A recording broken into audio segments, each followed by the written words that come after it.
Sweet, welcome. Today we're going to be incorporating the fundamentals and knowledge that we already learned on the first guide, and we're going to be building on it by adding the team mechanics to it.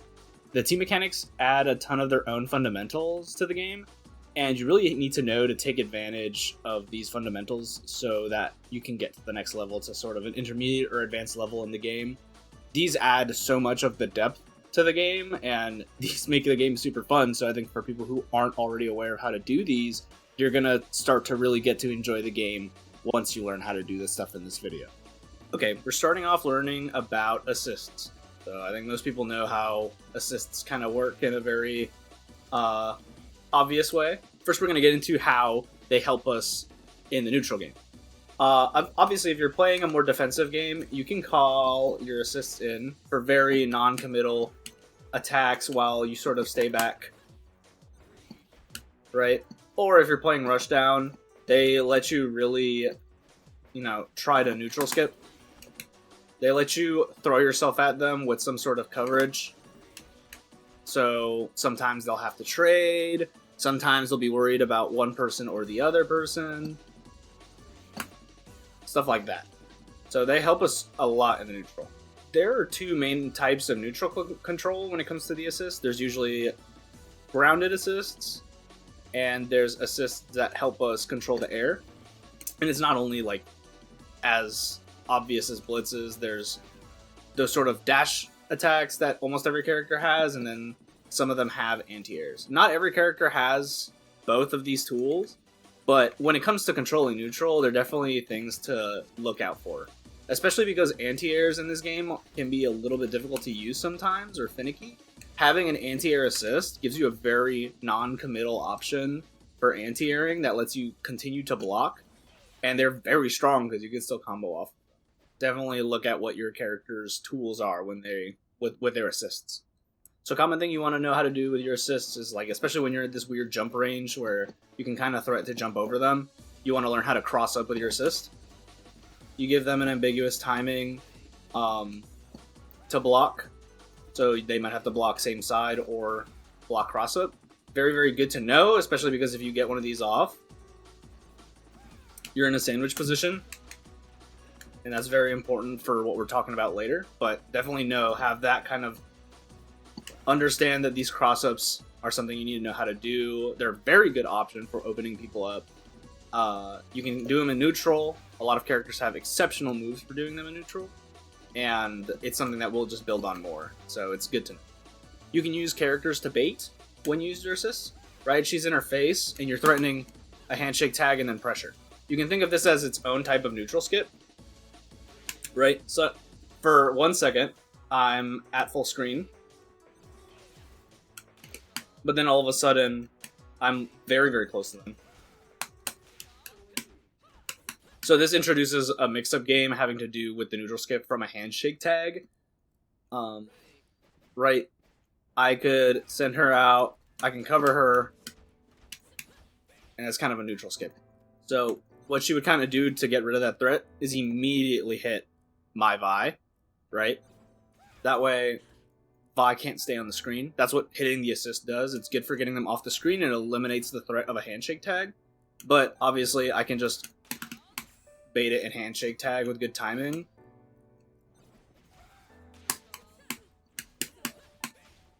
So there's a whole mix-up game that gets opened up with using your assists and handshake tags in the neutral game.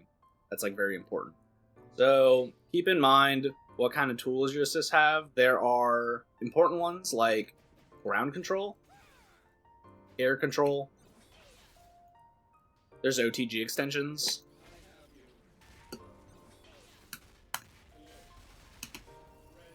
And some characters' assists are even sandwich makers. So let's talk about the pressure situations that you get from having your assist on, right?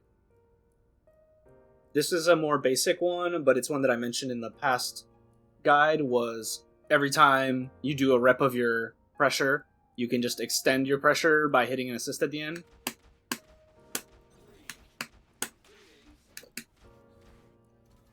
Right? That's very basic. You do your moves, and then you do a high-low mix-up or a left-right mix-up, and then you use an assist to keep you safe. Makes you plus, and you do it again, and you handshake tag off, and then it's still your turn. What you want to do is you really want to make sure that you're taking advantage of mix-up opportunities doing this. You know, you have a lot of different things. You can set up tick throws. You can set up side swaps. Just be sure that you're, you know, calling in those assists to cover for your mix-ups that would leave you a little vulnerable. That's what's really important, at least when it comes to assists only. Also, another thing is you can set up some OS situations. I think that the easiest one to understand how to do is that you can set up a strike throw situation that's heavily skewed in your favor. Off of Blitz's rocket grab, you get a really easy one. See how I'm still like plus 12 there, even though she guessed right? So this is an incredibly skewed situation where I'm still kind of... You have to guess right, and even if you do, you get nothing from it as a defender right here. So this lets you select for a bunch of different options at the same time.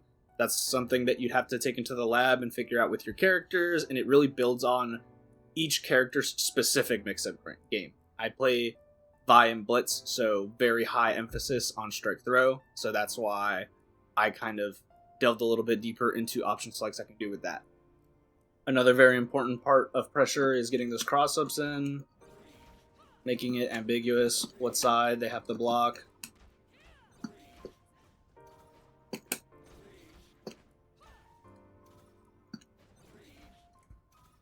Those are all very good. Some characters have some built-in cross-up tools you can do out of block strings that make it very difficult for them to block the right way. You want to time it so that your assist is coming as you're passing through to make it the most ambiguous and unreactable. Vi has one, and Yasuo's side switch dash is also very good. Very important is pretty much try and get a sandwich going anytime you can. Cross-ups are the best way to do it. I think across the board, every character has access to doing it through a cross-up jump like that. But some characters have assists that go through, like Ahri on hit, or Yasuo on block or hit will go through people. You always want to set up a sandwich if you can. It's just a very strongly advantageous state, and we're going to talk more about what you can do off of the sandwiches later. But definitely find at least one way to reliably get into a sandwich that you can think of. So when it comes to assists, a lot of how they work is very straightforward, but it's important to know those first, right? It's the first step before understanding how to use handshake tags very effectively, is using your assist. It's definitely like a step one. So once you got a decent handle on some setups and stuff with your assists, you can move on to finding very effective setups with handshake tag, and it'll build off of each other. So a few more things with the assists. There are combos that you can do using assists. They are very specific, so I'm not really going to give any specifics here. It's mostly up to you and your own research, but I will give you some things to look for. So look for OTG pickups or assists that combo right after your own OTG for some extra damage. I'll show you the one I do. I usually end my combos like this. Hit OTG, hook, I extend, handshake tag, and get my little extra bit of damage there. And because I have double down, I can choose to get Vi back in. So, I mean, OTGs are the biggest thing to look for when it comes to combo extensions. They kind of almost always are what gives you a tiny bit of extra juice. Moves that also, like, launch and bounce off wall are good ones to look for. Again, it's very, very specific to your fuse and your characters, so lab it out, find some tech videos, see what specific teams can do. That's something that requires a lot of your own independent research. But yeah, it is still very important. Find out what assists can do to extend combos. And we're talking about assists when it comes to Oki. They're also very, very strong. You can basically select for DPs using it. See how I blocked it, even though the Vi was covering what would have been an attack. So You use your assist to do the Oki for you. If they block your assist, you're free to do whatever you want, so you're still plus. But if they end up doing a get-up attack like that, they will be getting hit by the assist while you block.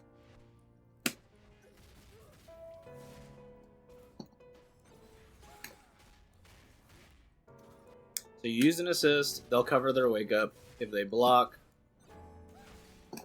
and you can block in the case of a DP. This will also be giving you access to sandwiching them, and also a cross-up. So not only are you selecting for a bunch of stuff, but you're doing you're sandwiching them, and you're potentially crossing them up if you got good timing. So very important to know how to do this. It's very, very strong. It makes get up attack look kind of like a joke sometimes. It's very good. Using assist is amazing.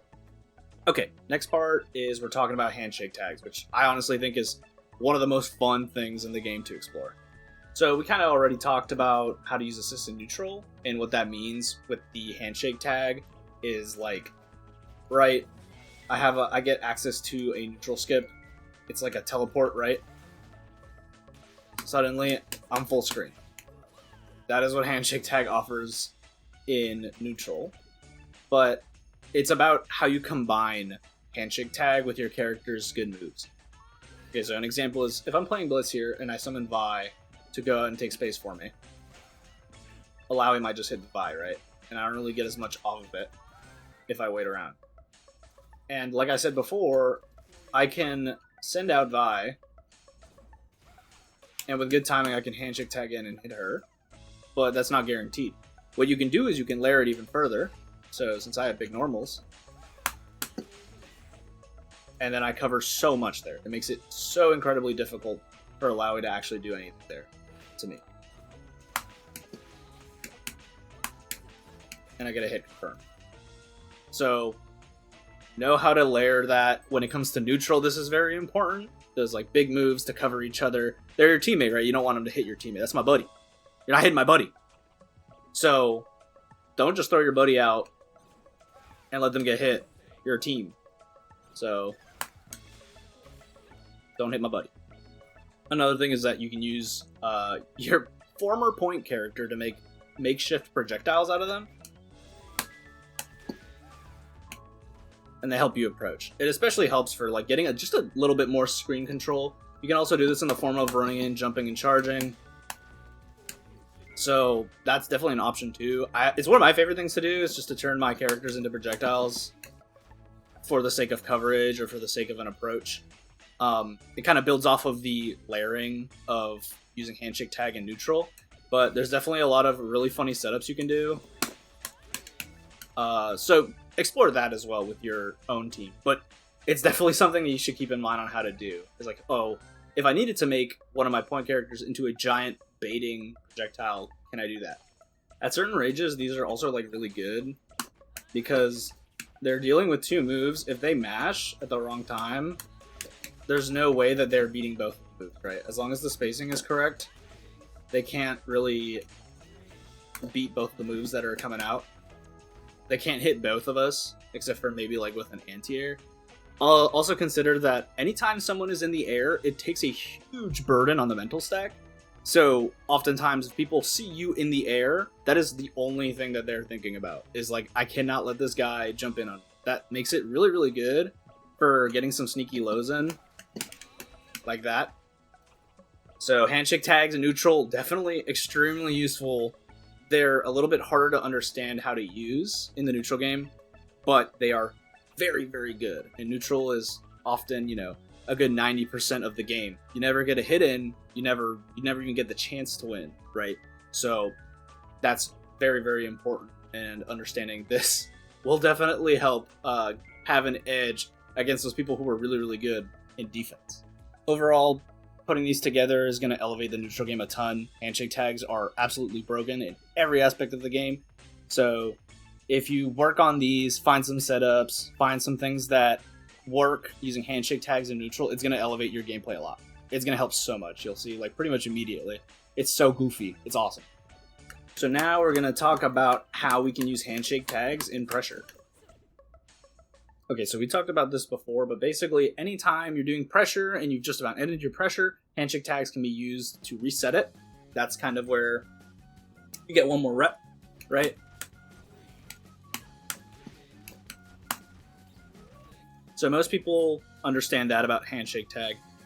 But it does also put them into very scary pressure situations. For example, like that overhead will catch a lot of people.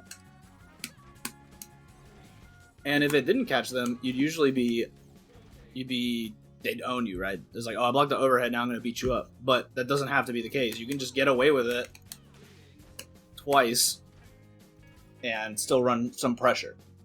So definitely get the muscle memory for knowing how to handshake tag to reset the pressure.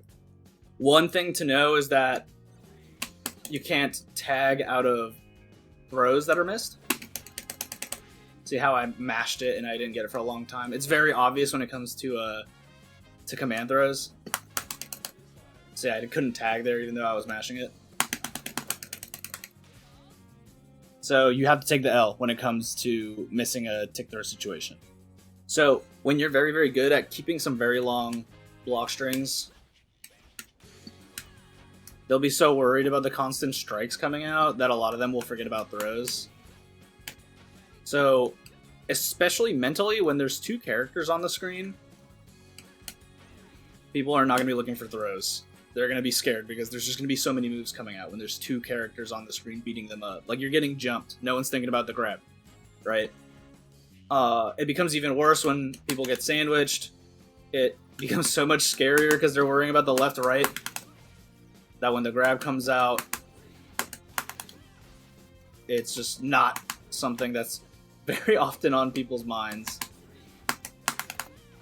The timing can be a little hard, so you gotta be very fast to fit in those grabs.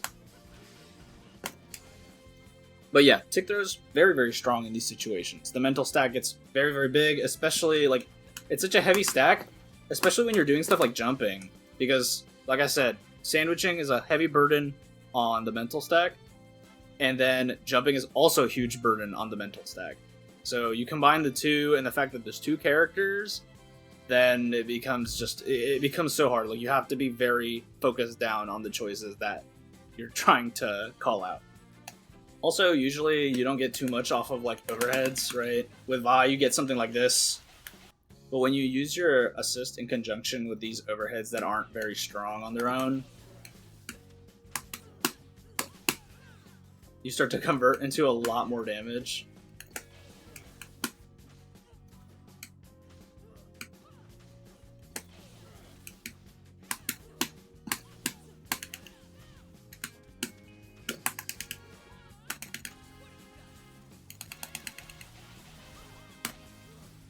And that was off of an overhead that's like not really reactable. So yeah, handshake tagging is important. Squeeze out so much more stuff. Okay, now we're going to go a little more in depth about sandwiching. We talked about how to set up sandwiches a bit in the assist section, right? Or you could just do a dash through like this. Sandwiches are very important. They're probably the strongest game state you can be in. So this is like the actual best place to be. So very important to know how to get to a sandwich state, because if you don't know how to do it, you don't have access to the strongest state in the game. As we go through it, these are going to be not only for you to understand how to run pressure, but it'll help understand how to defend against some of this stuff too, when you understand it better naturally. So, common ways to get into a sandwich is side switch moves like Yasuo Vi. You can kind of interrupt your pressure, get a crossover, or you'll use a crossover move, sort of like Yasuo's assist that goes through. These all in themselves are ways of opening up the opponent because you're doing a lot of crossovers. So they're all good on their own, but really, even if they do manage to block that, the very scary stuff is what comes after that. So after you got a sandwich going, you really want to threaten with heavy moves. Exactly because of that.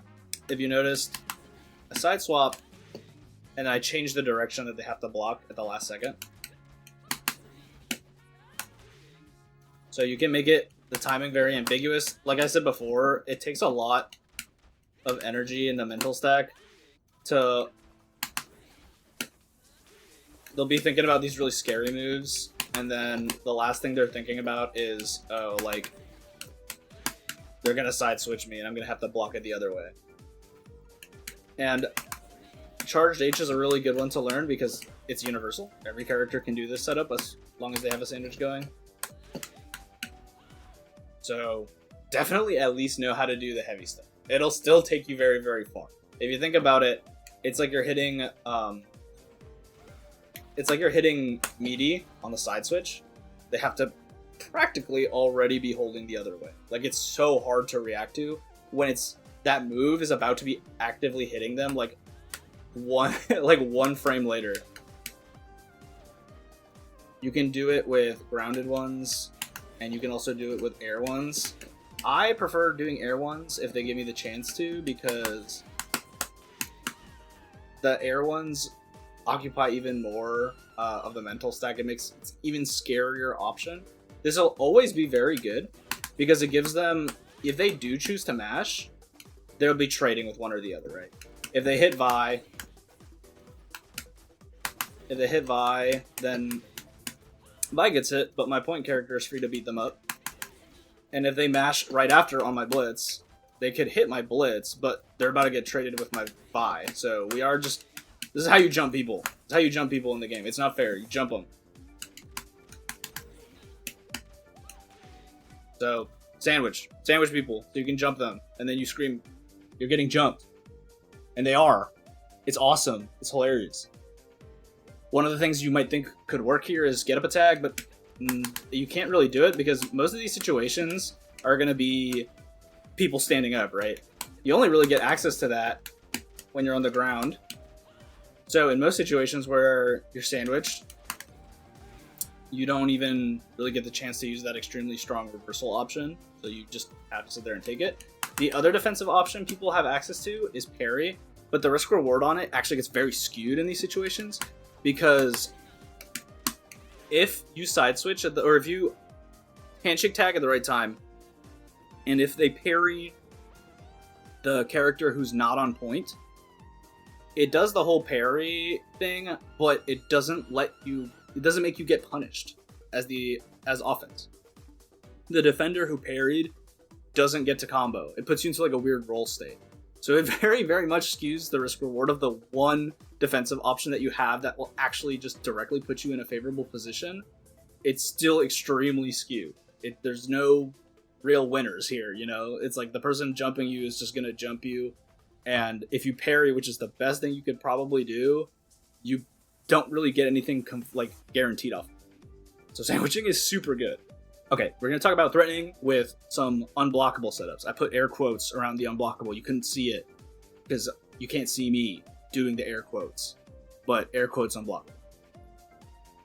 So you can do some ambiguous left-right timing. I think I already showed you that with the jumping technique, right? With the sandwich, you can do some very ambiguous left-right timing. You could even like have her charging it up, switch, hit, and then, you know, let all that happen. So, but those aren't really like the unblockable setups that I'm thinking of. It's more of the high-lows, I think, are a little more unblockable. So it is important to understand how the unblockable protection works in this game. The unblockable protection, as far as I know, if the two moves, if the first move is blocked and then the second move's hitbox hits during the block stun of the first move, then both automatically get blocked, which is still a really, really good situation for the attacker because they would have had to block the first move. Like, they would have had to guess on the first move. And if it's a confirm, then they get hit by both. So it's still very strong. And then the second situation is if both attacks hit at the same time, then like if both of them are coming in contact with the hurt box at the same time, then you get unblockable protection. So you want to avoid hitting both at exactly the same time. You want a tiny bit of stagger, and you get the most difficulty in blocking. So you want that tiny bit of stagger.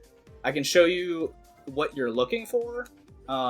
Very easy one right here to do is follow your assist, jump, do a slow air move or charged air move, and then handshake tag off and do a low. before the air move hits them. It's an extremely strong bait. I already said, like, jumping occupies so much of the mental stack. They're probably not going to be used to... They're probably not going to know that they're going to get jump scared by the low. So, definitely know how to do that. So I showed you the most basic way to do it. There's definitely more ways you can do it. You can think about Jinx's rocket jump, stuff like that puts you into the air. Ari has cross-ups and high-low mix-ups at the same time. It can get very, very complicated. Lab your own characters as always, but if you need someplace to start, you know, call an assist, jump, get that low out before the jump actually hits. Stuff like that. And then again, if we're thinking about strike-throw situations, you know, sandwiching leads to a ton of strike-throw opportunities because they're going to want to block.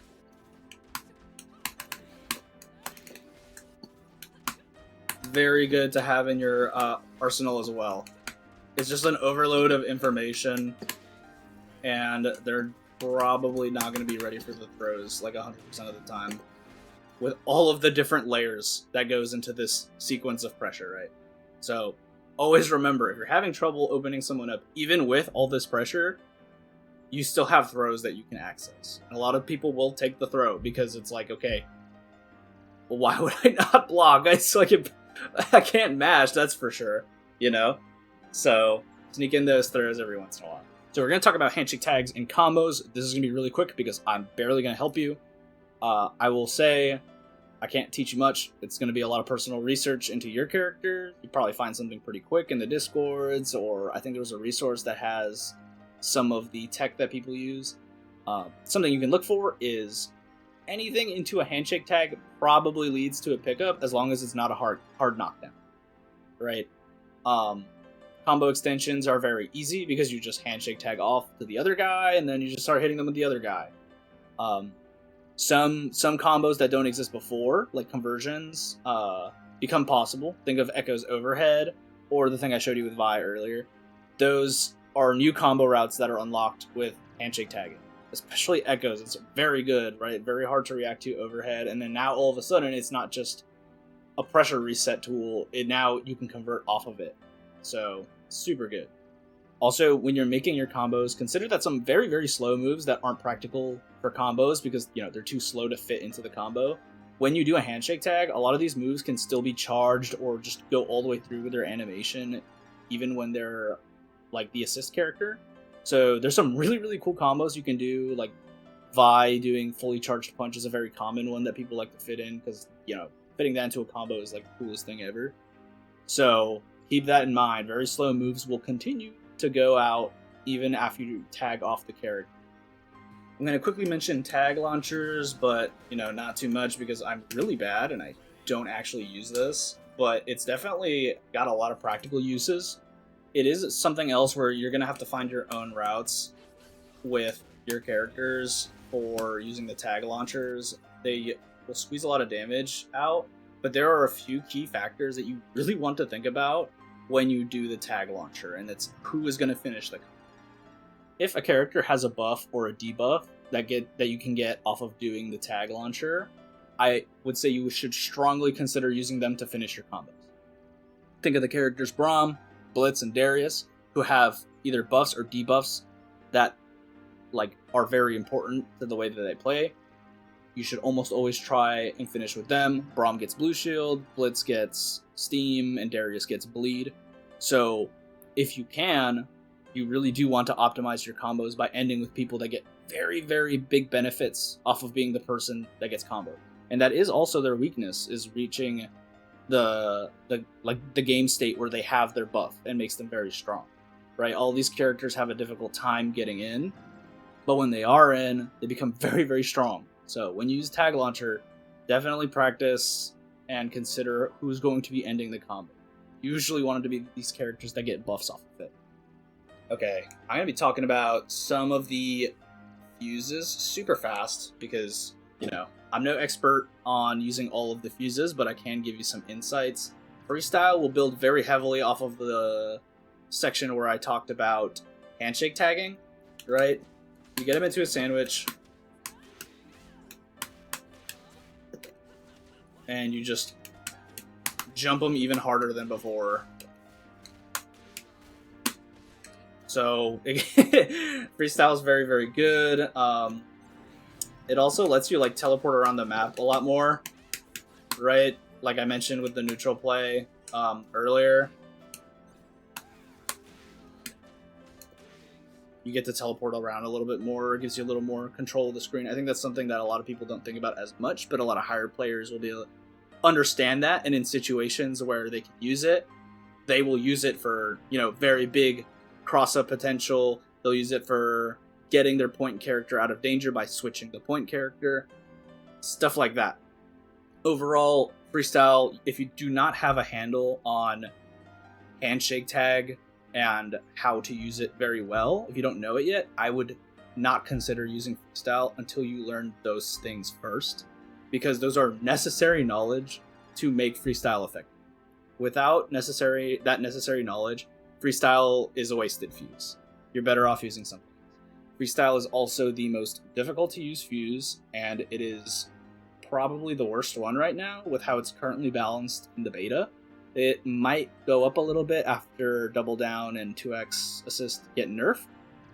I do think it's really cool, and I think that it very, very much suits players who are decent in neutral and want to bolster their mix-up games so they can close out games a lot easier and really make that, really put you in the vortex, right? They want to vortex you even stronger. All these fuses are to supplement the gameplay style that you like best, and for that I think freestyle is great.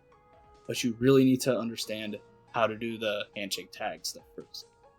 After that, freestyle becomes very, very strong. When we're talking about 2x assist, 2x assist is one of the stronger fuses in the game. It is very good. It is extremely diverse in its application, and it builds off of the assist section that we talked about earlier. Some stuff is obvious, right? You get more pressure resets off of using 2x assist, right? Kind of like freestyle does, but it's using a different mechanic.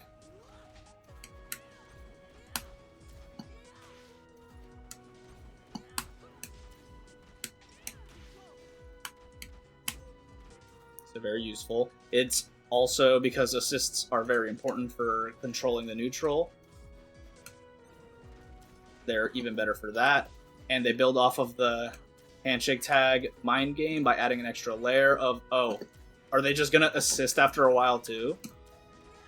Because you also get the option to just handshake tag at any moment. So if they do want to, you add threat to this full screen assist game, because they could just do it again. That's going to make people want to mash on your assist character even more. And if that's the case, then you can play with the sort of teleportation mechanic of the assist. So 2x assist adds a lot of depth. There's not too much to say. It's something you have to explore with your team, but it does build off of the assist mechanics that we mentioned earlier. I would say that it's less difficult than freestyle, but more difficult than Double Down. I think that it's still very, very strong. I'd say it's about as strong as Double Down. It is going to get a slight nerf, but I don't think that's going to stop it from being very strong, because this level of neutral control you get from it is still incredible. You get more access to pickups. The mind game gets a lot deeper because of it. So if you get a decent handle on the assist portion, then I'd say 2x assist is definitely something that's accessible to you, and it's very, very useful. You get a lot out of it. So 2x assist is great. And the last fuse I want to talk about is Double Down. Double Down is very, very useful immediately. There's very little gate to accessibility. The main benefit is just more damage. Just do more damage, because you just do a super and then another super, and every combo should do almost around like half health.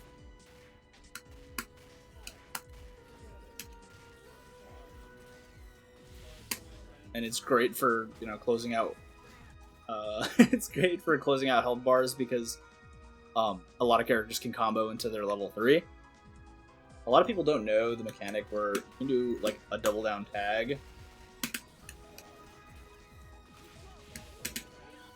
You know, you can get some extra hits in, very useful, and I think it gets you like a little more damage if you use it. Another thing is Double Down has some very weird interactions with some characters. Vi Blitz is actually one of the examples, I think, of the coolest Double Down interactions in the game. You can get... You do your... Right, you start out with a basic combo into Super 2. Get Blitz out.